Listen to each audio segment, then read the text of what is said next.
Yeah, gives one pause to think. Have you ever felt like the more you think deeply, the more isolated you become? That the more you understand, the less people want to listen? It's not just in your head. Society has always feared deep thinkers, not because they are wrong, but because they see what others don't want to. History proves it. From Socrates to Nietzsche, from Galileo to Tesla, brilliant minds have been ridiculed, silenced, or ignored, not because they lacked intelligence, but because they made people uncomfortable. Schopenhauer, one of the most brutally honest philosophers, believed that intelligence itself was a curse, one that isolates those who see the world too clearly. But why does this happen? Why does society resist those who think differently? The answer lies deep within human psychology. Think about this. When you stand next to someone who is physically strong, you don't necessarily feel weak. You admire their strength. When you meet someone who is rich, you might envy them, but you don't feel personally attacked. But when you encounter someone who is intellectually superior, something strange happens. Psychologists call this the mirror effect. A deep thinker does not just introduce new ideas, they reflect back the limitations of those around them. And people don't forgive that easily. The mere presence of someone who thinks deeply can make others feel inadequate, even if the deep thinker says nothing at all. But why does this happen? Why does intelligence, more than any other kind of superiority, provoke such discomfort? To understand this, let's consider how our minds process different forms of superiority. When someone is physically stronger, we might see them as a leader or protector. When someone is wealthier, we might admire their success or aspire to achieve something similar. These qualities, strength, wealth, beauty, are external. We recognize them, but they don't necessarily challenge our core self perception. However, intelligence operates differently. Unlike physical strength or material wealth, intelligence is deeply tied to identity. We define ourselves by our thoughts, our beliefs, our understanding of the world.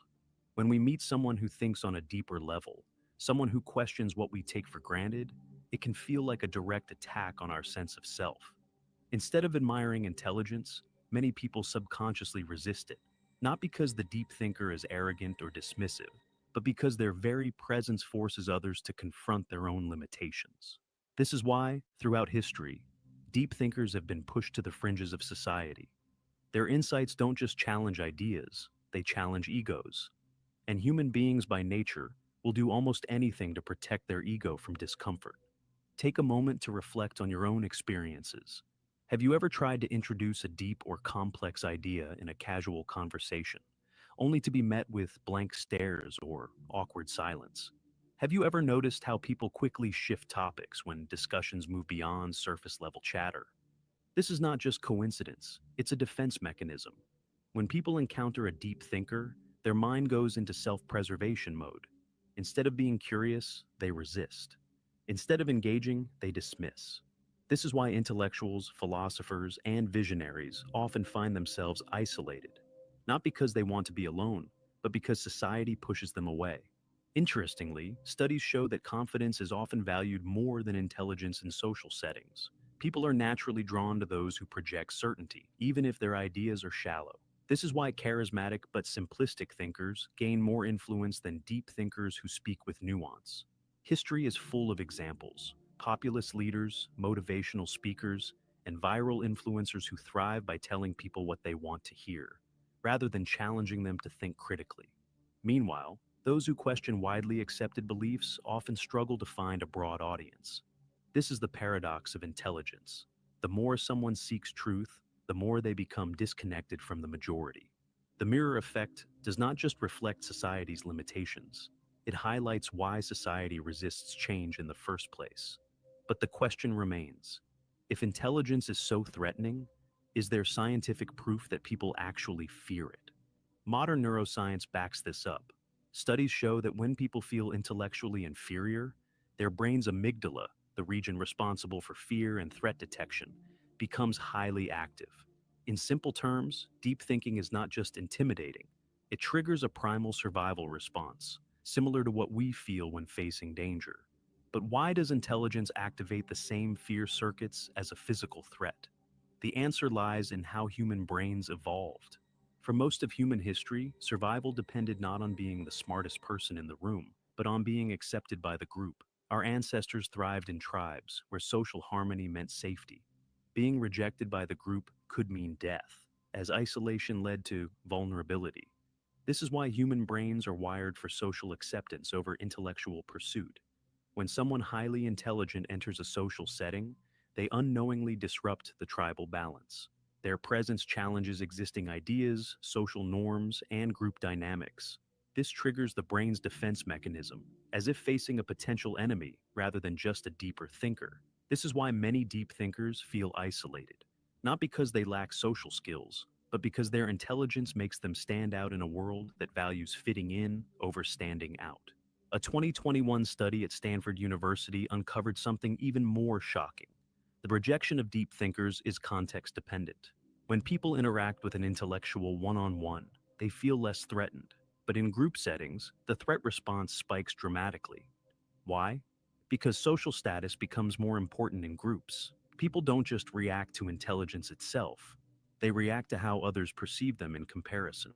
If someone feels outshined by a deep thinker, they instinctively try to undermine or exclude them to protect their social standing. This explains why deep thinkers often find genuine conversations in private settings, but struggle to engage in large social environments. Psychologists have identified several cognitive biases that further explain why intelligence is often met with resistance. The Dunning-Kruger effect. People with low ability often overestimate their intelligence, while highly intelligent people tend to doubt themselves.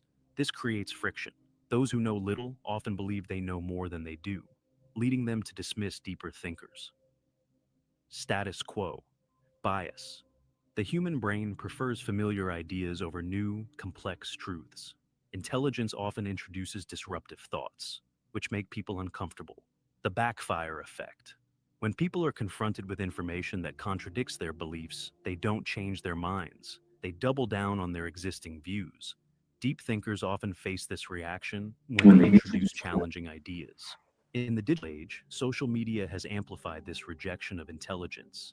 Algorithms prioritize engagement over depth, meaning that controversial, emotionally charged content spreads faster than thoughtful, well-reasoned arguments.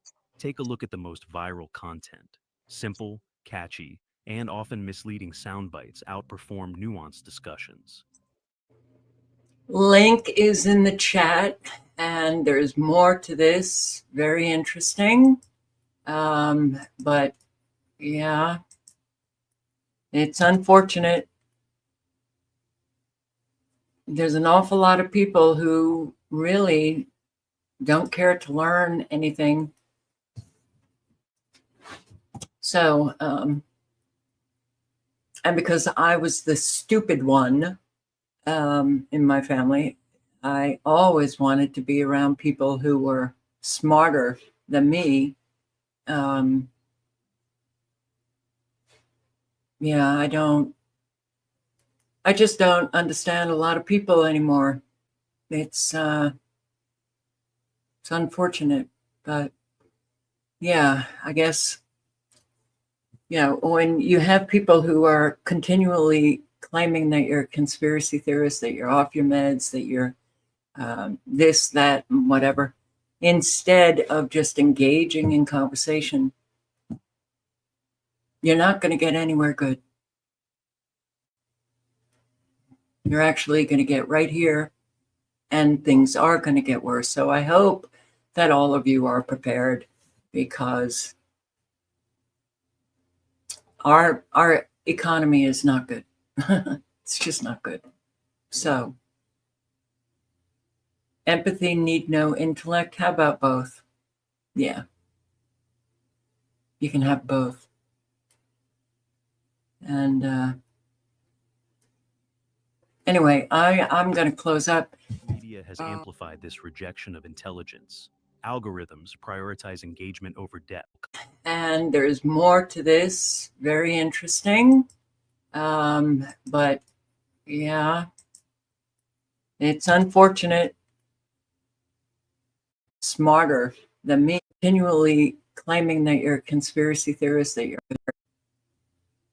Empathy need no intellect. How about both? Yeah. You can have both. And anyway, I'm going to close up. Feeling better, but still not quite there. Don't know what is happening. I just feel like, could they be spraying other substances or higher doses for us? Food prices hitting you hard. Yeah, I understand. I really understand.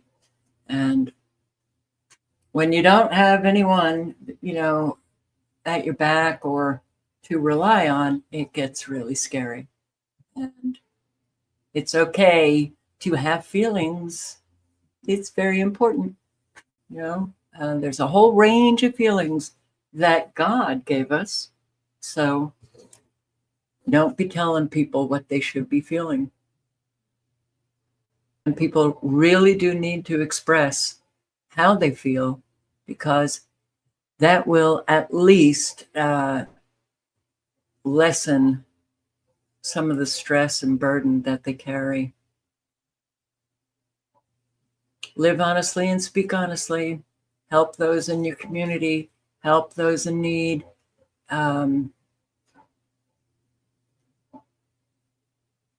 Do the work necessary to be a trustworthy human being. Do the work necessary to be consistent.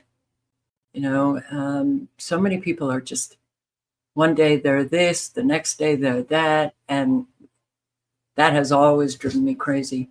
But consistency, and that's not 100% of the time. There are times when people are maybe a little bit more upset than usual, and they're showing some inconsistent behaviors or whatever. That's just, part of life. But when people are consistent for, pretty much the entirety of their time, those are the people that you can trust. You can't trust people who are inconsistent. So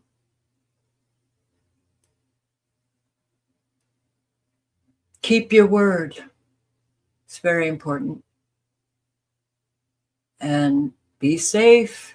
There's a lot of storms coming. Look at this in Alabama. Alabama, I am afraid that you're going to have tornadoes. The line of supercells, tight line of supercells. Alabama, how are you doing? Stay safe. Help those in your community who are really struggling or have been destroyed. All right. To all of you, thank you for showing up. Hope to see you tomorrow night, and good night and good luck. Ciao, guys.